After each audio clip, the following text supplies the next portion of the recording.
Umugabo ibibazo byaramuzengereje kandi yarasengaga, yari umukristo. Ageze aho ajya ku musozi aho yakundaga gusengera.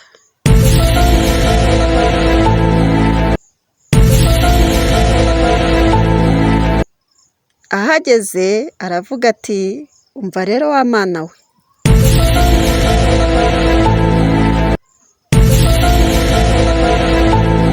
narinje ngo tuvugane nk'abantu b'abagabo. Wowe ubwawe warivugiye ngo tuzatere intambwe imwe tugusanga, nawe uzatera izindi 99 udusanganira.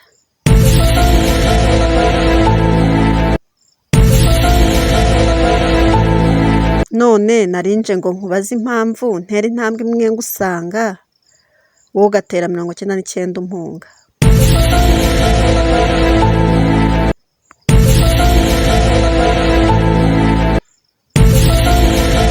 Arangije ahita avuga ngo ariko utaransubiza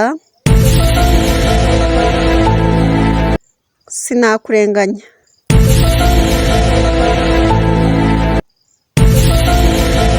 Ni ingeso y'abantu bose baberamo abandi imyenda. Iyo bagiye guhura nabo barabakata.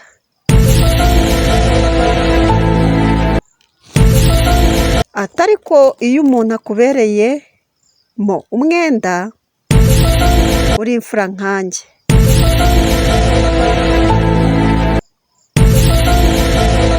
akabona umubereyemo umwenda atazabona icyo amwishyura, aramubabarira. Narinje kukubabarira rero, hanyuma nujya ubona nje ujye uza tuganire. Wakibaza ikindi bari kuganira n'ubundi atari amasezerano asanzwe agirana hagati n'Imana.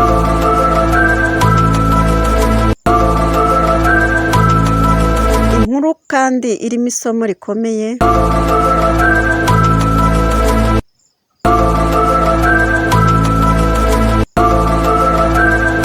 Buri wese agira uburyo bwe abana n'Imana ye kandi ikamwumva. Iyi nkuru yarangiye wa mugabo icyifuzo yari afite gishubijwe.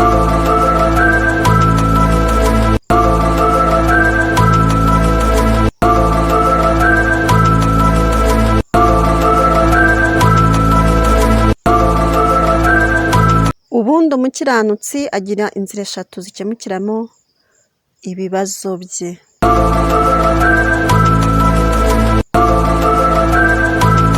Hari ugusenga,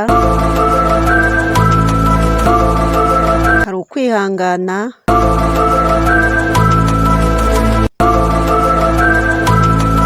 ndetse no gufata umwanzuro.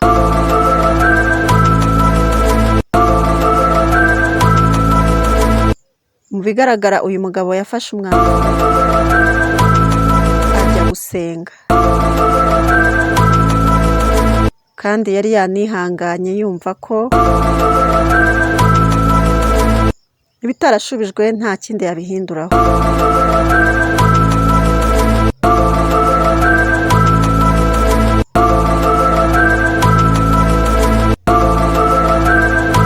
Ubusanzwe abagabo ntago bakenera ibintu byinshi ku Mana, cyangwa se ntibagira ibyifuzo byinshi nk'abagore.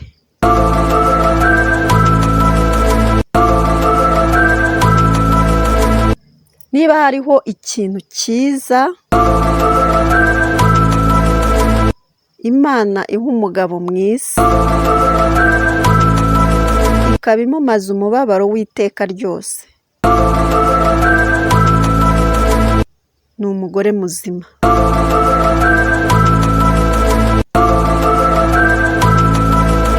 hariho kandi ikintu kibi